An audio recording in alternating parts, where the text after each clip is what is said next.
An intergovernmental meeting between the Ministry of Health and county ministers for health and finance took place right here at the Multimedia University 6 years ago. It is here that a proposal to equip public hospitals with modern equipment was deliberated on and approved.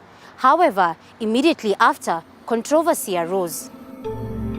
Initially, when we were told about the project, we thought the national government was giving us or helping us with equipment. At least that's how we understood it. But then when it started turning out that we would now have to get part of our own limited budget to start paying for this equipment, and a lot of us had not even understood what this whole leasing arrangement was, because it's something we've never done. We always buy outright.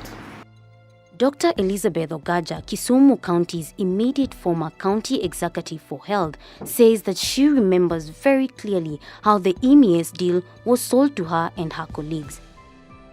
There was no clear explanation on how the MES deal would be rolled out.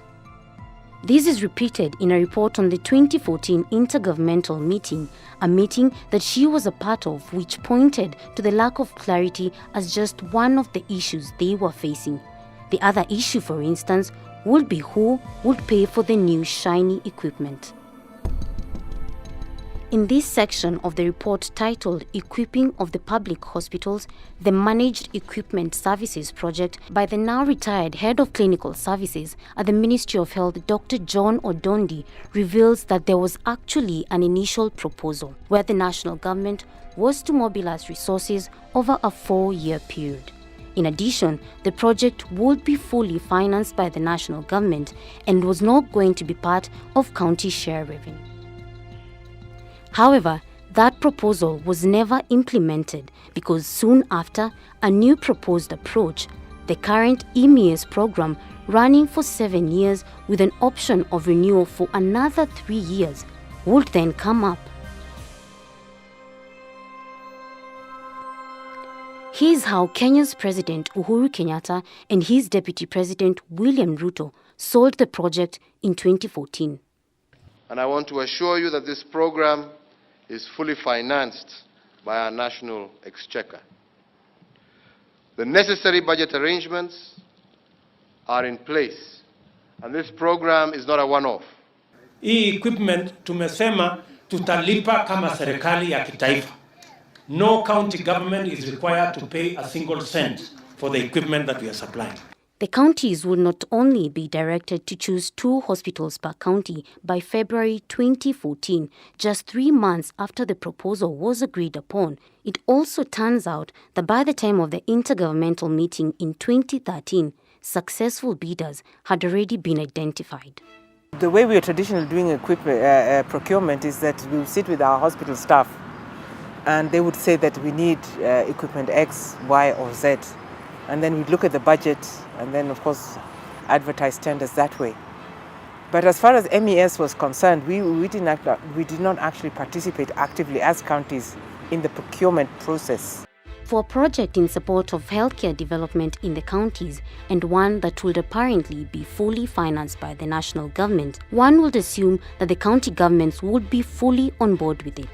But during the official signing of the contracts and project launch in February 2015, the governors were nowhere to be seen. When the president was asked about their absence, this was his response. We think the governors are fully on board. I think people are over-exaggerating the situation. We are all keen to deliver services to our people, and I think they are keen as well. Yet another untruth from the president. In a letter dated 10th June 2015, the Council of Governors wrote to the Ethics and Anti-Corruption Commission expressing their concerns and dissatisfaction with the whole arrangement. I think at the time then some of us in the counties wondered whether we were actually being given a choice as to the kind of equipment that was going to come, or whether we were just being told that this is the kind of equipment that's going to be available. The support from the national government wasn't a bad thing in itself, but the way our constitution is crafted, we should have had much more public participation. even the public themselves should have been involved to find out, is this the kind of thing or kind of service that you would want us to put in place for you? The Intergovernmental Relations Act is very clear that where one level of government cedes its jurisdiction on a function, there must be a written agreement.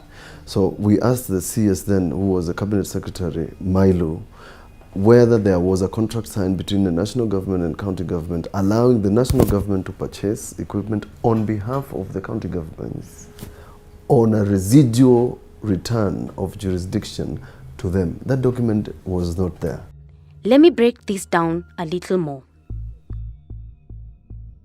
The MES had three major partners: the national government, the county governments, and the private contractors or suppliers. The national government would then negotiate the deal on behalf of the counties and then sign the contracts with the suppliers without the counties. The national government would then come back to the county governments, present MOUs that were similar for all the 47 counties, and then pressured them into signing the documents, thus binding them to the deal. When the governors requested for the contracts which the national government had signed with the suppliers on their behalf, their request was neglected. For this one, we were not involved, even invited to sit in on any part of that procurement process, except to say these are the people who have been appointed or given the various lots to provide, and these are the people you are going to be working with when they come to the county, to your hospitals, to install the equipment. To be honest, we felt pressured because there was a lot of communication that some of the governors held out, but eventually, and I don't know what the discussion what they were told, but they ended up all signing except for maybe one. So in terms of due diligence, you'll find that there will be procurement irregularities in terms of the contract itself. There will be the question of the transfer. How did you procure this without consulting national county government officials? Yeah. But more importantly, as to whether we have actually been hoodwinked by the contractors into what would be a purchase disguised as a lease. Kuna wengine ambao tuliwaambia tushirikiane tuweke facilities hiyo, wanatuambia nani alifanya tenda. Sasa wewe haja yako ni tenda ama haja yako ni wananchi kupata madawa? This statement by the Deputy President, seemingly disregarding concerns raised about the MES tender as well as the supplier's information, raised vital questions about Kenya's contracting and procurement process.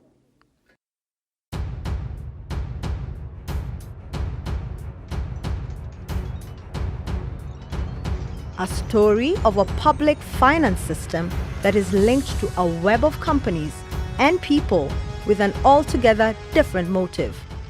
When we shared with him... In the first episode of our investigative series on the capture of Kenya's procurement systems, we showed how taxpayer money is lost or stolen and further connected that information to the likely perpetrators of some possibly corrupt dealings in the country.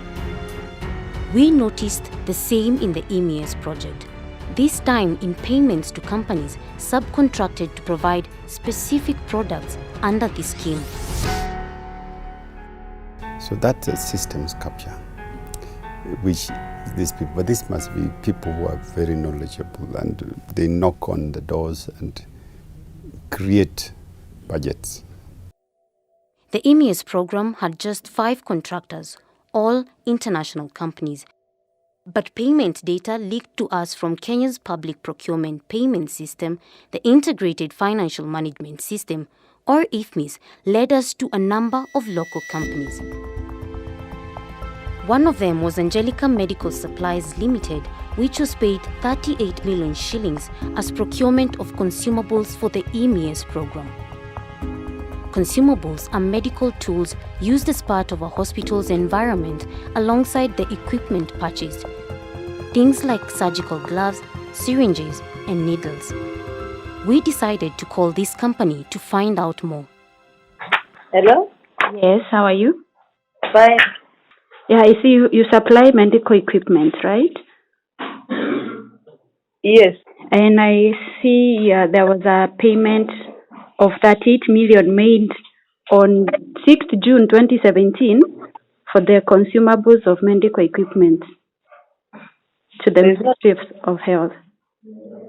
There's nothing like that. We don't sell equipment to the Ministry of Health.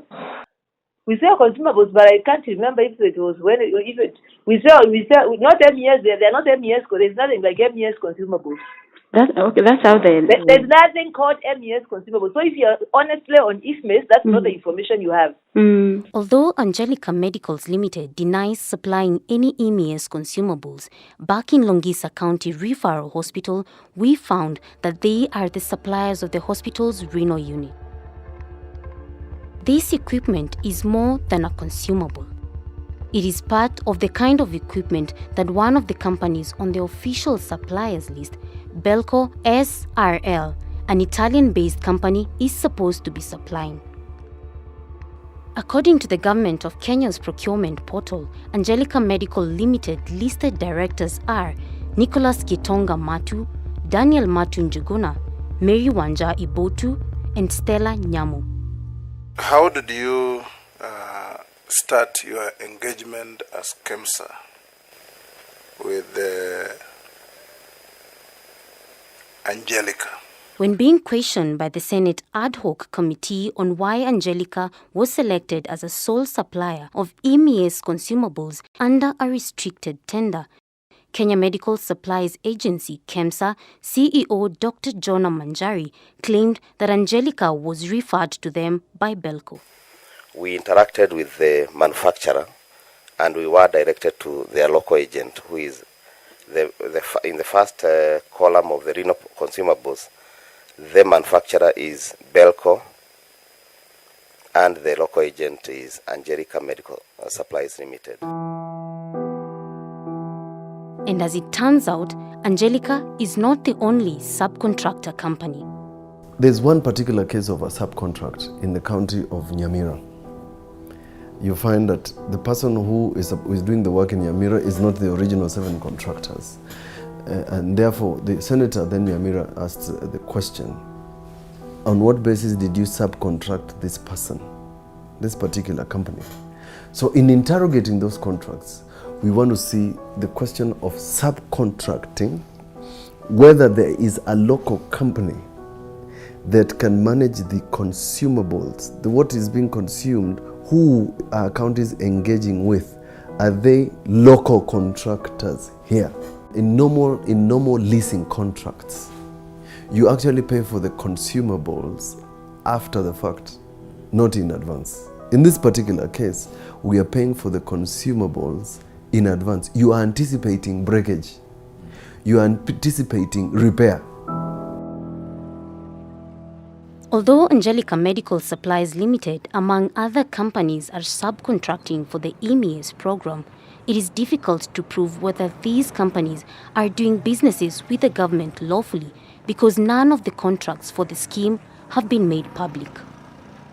Since the medical equipment leasing scheme was made public in 2014, a case for it had already been built in the surging number of cancer diagnoses in Kenya. In 2012, 2 years before the MES project was made public, Esther was 26 years old and trying to make it in Kenya's capital. She had started to fall ill but wasn't diagnosed correctly. 6 years later, she had stage 2 cervical cancer. Her sister Gladys remembers what they were told about whether Esther would receive the care that she needed. Sasa mimi wakati nilienda Kenyatta, waliniwauliza nitalipa, wakaniambia hiyo kitu inasimamiwa na serikali. Mashini zimekuja siko huko, sisi hatuna na hiyo kitu ni bu. Vile nilipeleka Kenyatta, hata nilikuwa na uoga tu. Juu nilikuwa na shida nitaenda kuambiwa aje. Yenyewe sina pesa. Sina pesa. Juu ile napatanga sana mimi upata 400 kwa siku. 400 ile pesa napatanga kwa siku.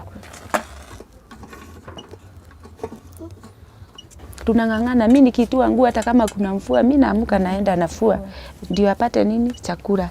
Nampikia uji, nampea matunda, kila kitu, na breda nili make sure nilijaribu nikanunua ile breda.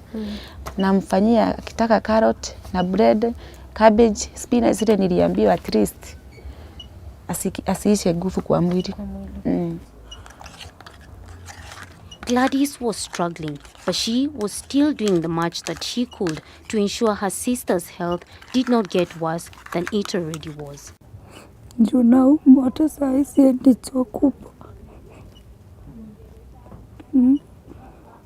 Sasa kila siku uwezi atatoka kwa kitanda unakaa tu hapo. Siwezi kaa chini, shindaga nimelala. 4 years before she was diagnosed with cancer, the EMEAS program was unveiled by Kenya's President Uhuru Kenyatta. Every year we shall make available 38 billion shillings to deliver health services to our people. It is important that we stop and reverse Kenyans going below the poverty line because they are looking for money to pay for illness. It was Kenya's latest solution to the country's long-running healthcare problems. But it isn't the first. Free healthcare to all Kenyans was one of the first proposals by the Kenyan government at independence. By 1970, the government, through the Ministry of Health, had nationalized the free healthcare for all policy to all the public health facilities. This would see more primary health facilities constructed to offer these services. Soon after the implementation of the free healthcare program, the country's economy began to deteriorate. In 1989, the ministry would then reinstate user fees in order to continue operating the public facilities. Since then, Kenya has tried to restructure its healthcare system several times, including today's devolving of that function to counties under the country's devolved system of governance. Previously, with the centralized government, all our systems were run from Afya House in Nairobi. And it had its own pros and cons. Now, with devolution, it has also brought its own good, a lot of good actually, and some bit of its challenges too. One of the good is that now we can solve our own challenges within. I don't need to go to Nairobi to access a service or to raise an issue that I'm facing at the healthcare place. With devolution in place, health among other government functions would be devolved to county governments, an action that will seemingly impact positively on service delivery and local governance. But even with devolution, our health sector specifically still seems to be struggling. The world over, one of the primary concerns of any government is food security and healthcare, and both are tied together. More importantly, we are looking to a country where we are going to preventive healthcare more than curative healthcare. Why are Kenyans feeling the pain of healthcare? Because they are doing curative healthcare as opposed to preventive healthcare. And it's tied to food security. The glaring holes in the government's undertaking were just the first of a series of problems that the EMEAS would face. Shortly after the launch, delivery of equipment began in various county facilities, regardless of whether their governor had signed or not signed the MOU. This equipment were delivered to counties on Saturday, on Sunday, at night, in cartons, and chiefs went everywhere saying, people are dying because your governor has refused the equipment. So it was then turned political. This isn't a nice sub-county hospital in Sotik, Bomet County, one of the 94 hospitals that received the EMEAS equipment despite the then governor, Isaac Ruto, having not signed the MOU on behalf of his county. The first equipment delivered to Danai Sub-County Hospital was the radiology equipment, and that was in 2015. Actually, the hospital was not ready for the equipment. For example, the project actually had to build the radiology unit, which was not there, so that the equipment could be used. And at that time, the theatre was under construction. So it was not possible to deliver the theatre equipment until this year. These satellite images paint a picture of what the situation in the Nai Hospital has been like since 2015. Take note of the buildings coming up over the years. Some of these buildings were completed in 2019, 4 years after some of the equipment they were supposed to house were delivered to the counties.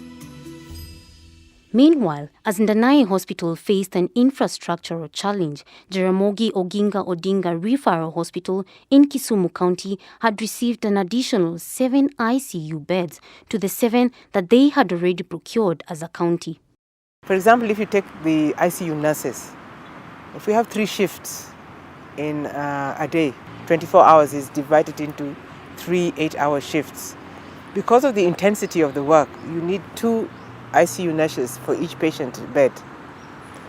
And that would mean that for 1 bed, I would need 6 ICU nurses. So for 14 beds, you can do the math, I need about 80, almost 100 nurses just to manage the ICU beds. So we just used, opened the number of beds that we were able to with the staff that were available. And that's what we did. Some beds, were unused because we couldn't operate them without the staff. If you look at the building blocks of our healthcare system, the critical one that was overlooked by almost everybody was the human resource aspect. There are institutions that we've had that have equipment, but they are not utilizing them.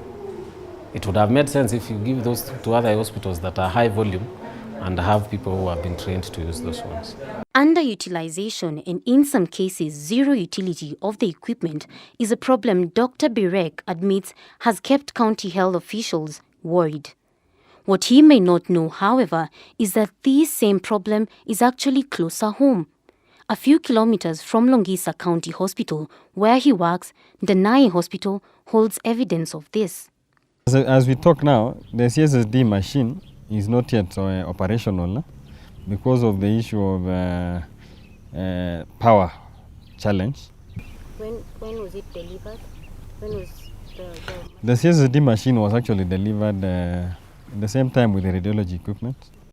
That was in 2015. 4 years later, the theatre sterilizing machine in Ndanai remains unused but paid for due to lack of a 3-phase power connection. Even though the cable connection was ongoing when we visited the facility, this raises an important question on value for money. A challenge that Senator Mutula Jr. admits exists in other hospitals too. Half of the hospitals, the 94 hospitals originally in the contract, have not utilized the equipment. Kitui County, Trans Nzoia County, Elgeyo Marakwet County Elgeyo Marakwet received some of the equipment this year. Some were taken to 2015. Kitui has not utilized them. Trans Nzoia, some of the hospitals have never utilized because first, some need electricity, they don't have electricity. Some need training, no training has been done. Some need expertise, there's no expert in the county to date. There's a lot of weaknesses, systemic weaknesses. I can't quantify them, but there are systemic weaknesses which we've raised in the reports. In some cases, we have actually gone to counties where they have not, when things have been delivered, and there is nothing. Or there is something, but they're in boxes. And every county, irrespective of size, irrespective of population, is paying uniformly. There's just something not right about that. I cannot see the economy of scale. I cannot see the logic. Even if I'm not a medical doctor, even that doesn't make sense. Why would a government concerned with the healthcare of its people allegedly force a scheme onto counties that didn't want or ask for it? Who stood to benefit from delivery of expensive machines that couldn't be used? Were local subcontractors the beneficiaries that the government had in mind? Was it government officials? Or was the MES a good plan, badly executed? These questions didn't just bother us. They bothered Kenya's immediate former Auditor General, Edward Ouko, as well. First of all, who is it who forced that? That would be the first thing, because if there is evidence that the person who you are sending it to, in this case, didn't want it, then why did you insist? While the leasing program became a ground for political battles, Esther, a Kenyan citizen with nothing but hope of getting access to medical care, got worse along with thousands of other Kenyans. Haki siwezi, sina. Ningekuwa na uwezo, ningesimama na yeye. Lakini kwa saa hii, sina uwezo wowote. Ile uwezo niko nayo ni ya kumpatia chakula na watoto wake. Nimejaribu kutembea huku kote, nimekosa mtu mwenye anaweza simama na sister yangu. A few days after this interview, the crew that helped me film with Esther and Gladys raised some money for Esther to start her treatment.